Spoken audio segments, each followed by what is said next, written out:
अस्सलाम वालेकुम। हमने पहले arithmetic mean, geometric mean, harmonic mean वगैरह पढ़ा है। इस बाद पिछले लेक्चर में मीडियन पढ़ा था। तो मीडियन में हमने देखा था कि वो मिडिल वैल्यू होती है और क्वालिटेटिव और क्वांटिटेटिव डाटा दोनों के लिए हम इसको जो है वो फाइंड आउट कर सकते हैं। आज हमने मोड पढ़ना है।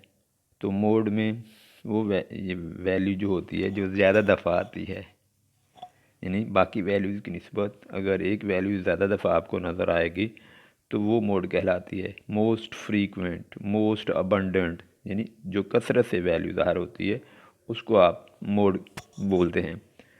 तो अगर एक वैल्यू जो है वो 3 दफ़ा आती है, बाकी वैल्यूज़ 2-2 दफ़ा हैं, तो जो एक वैल्यू 3 दफ़ा आई है वो मोड होगी। इसलिए मोड के आंसर एक से ज़्यादा भी हो सकते हैं।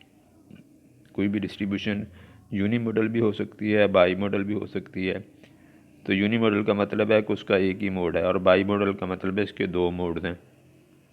इसलिए इसकी वैल्यू जो है मोड की डेफिनेशन बनेगी कि a value that appear the most frequently, frequently का मतलब है कसरत से, इज कॉल्ड मोड।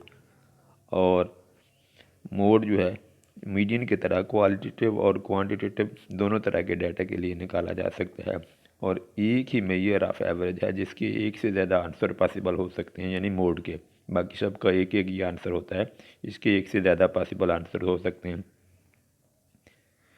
अब आप देखें क्वेश्चन फर्स्ट एग्जांपल में, find mode for the data. 6 है, 7 है, 9 है, 7 है, 10 है, 13 है, तो 3 है और 14 है और 20। 6, 7, 9, 7, 10, 3, 14 एंड 20 इसका मोड निकालें। अब इन सब वैल्यूज़ को गौर से देखें। 7 2 दफ़ा है, बाकी वैल्यूज़ एक एक दफ़ा हैं, तो इसलिए इसके कितने मोड होंगे?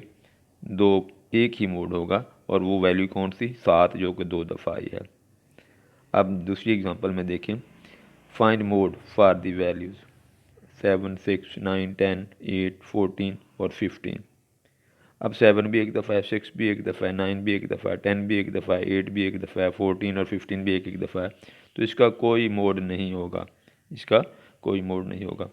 Find mode for the value. 6 है, 7 है, 9 है, 7 है, 10 है, 14 है और 9 है। तो इसमें देखें 7 2 दफ़ा आया है और 9 भी 2 दफ़ा आया है, तो इसमें 2 मोड होंगे, 7 और 9। अब आप फोर्थ एग्जांपल की तरफ आएँ। इसमें आप देखें कि सारी वैल्यू 2 2 दफ़ा हैं, तो इसमें कोई भी मोड नहीं होगा। सारे मोड नहीं होंगे, कोई भी मोड नहीं होगा। तो ये तो था अनग्रुप डाटा के लिए। इसको हम देखेंगे और देख के बताएंगे कि कौन सी वैल्यू ज़्यादा दफ़ा आई है, एक वैल्यू या एक से ज़्यादा वैल्यूज़। तो जो वैल्यू या वैल्यू ज़्यादा दफ़ा आएंगी बाकी की निस्बत वो मोड्स होंगे। तो मोड का आंसर एक भी आ सकता है, एक से ज़्यादा आंसर भी आ सकते हैं मोड के। ये किसके लिए था? अनग्रुप डाटा के लिए। अब ग्रुप डाटा में आप देखें क्या आपको ये जो सवाल दिया हुआ है इसमें मोड का फार्मूला होता है L plus F M minus F one over 2 FM मनफी F1 minus F2 multiply by H. अब एफ एम का इसमें मतलब होता है मैक्सिमम फ्रीक्वेंसी, सबसे बड़ी फ्रीक्वेंसी जो है वो एफ एम कहलाएगी। और उसके बाद जो है उससे ऊपर वाली फ्रीक्वेंसी को F1 लिखेंगे, नीचे वाली को F2 लिखेंगे और एच क्लास इंटरवल कहलाएगा। तो ये वैल्यूज़ इसके अंदर हम उठा के फार्मूले के अंदर लिख देंगे और इसको कैलकुलेट करेंगे। अब आपके पास जो मैंने एग्जांपल का हल करके भेज रहा हूँ इसमें वैल्यूज़ हैं 9.3 से 9.7, ये क्लास लिमिट्स हैं। मैक्सिमम लोड ऊपर लिखा हुआ 9.8 से 10.2, 10.3 से 10.7 और फ्रीक्वेंसी 2, 5, 12, 17, 14, 6, 3, 1 है। इसमें आप देखें फ्रीक्वेंसी के नीचे सबसे बड़ी जो फ्रीक्वेंसी है वो आपको नज़र आ रही होगी। कौन सी नज़र आ रही है? F M. इसके ऊपर F12 जो F1 होगा, 14 F2 होगा और क्लास बाउंड्रीज आपने बनानी है। तो पॉइंट के बाद क्योंकि एक वैल्यू है तो इसमें 0.5 नहीं बल्कि 0.05 माइनस करेंगे लोअर क्लास लिमिट में और 0.05 प्लस करेंगे अपर क्लास लिमिट में, तो ये क्लास बाउंड्रीज बनेगी। जब पॉइंट के अगर क्लास लिमिट्स में पॉइंट ना हो तो 0.5 माइनस प्लस करते हैं और अगर पॉइंट के बाद एक वैल्यू हो तो 0.05 माइनस और प्लस करते हैं क्लास लिमिट्स में। लोअर क्लास लिमिट्स में से 0.05 माइनस करेंगे और अपर क्लास लिमिट में 0.05 प्लस करेंगे, तो आपके पास क्लास बाउंड्रीज बन जाएंगी जो कि थर्ड कॉलम में आपको बनी नज़र आ रही है 9.25, 9.75, 10.25, 10.75 और अपर लिमिट है 9.75, 10.25, 10.75। ये कैसे बनाई हैं? लोअर क्लास लिमिट में से 0.05 माइनस करके और अपर क्लास लिमिट में 0.05 प्लस करके। अब FM हो गया 17, F1 हो गया 12, F2 हो गया 14 और क्लास इंटरवल 0.05 है, 0.5 है, 0.05 नहीं सॉरी 0.5। अब ये वैल्यूज़ उठा के आपने इसमें फार्मूले में लिखी।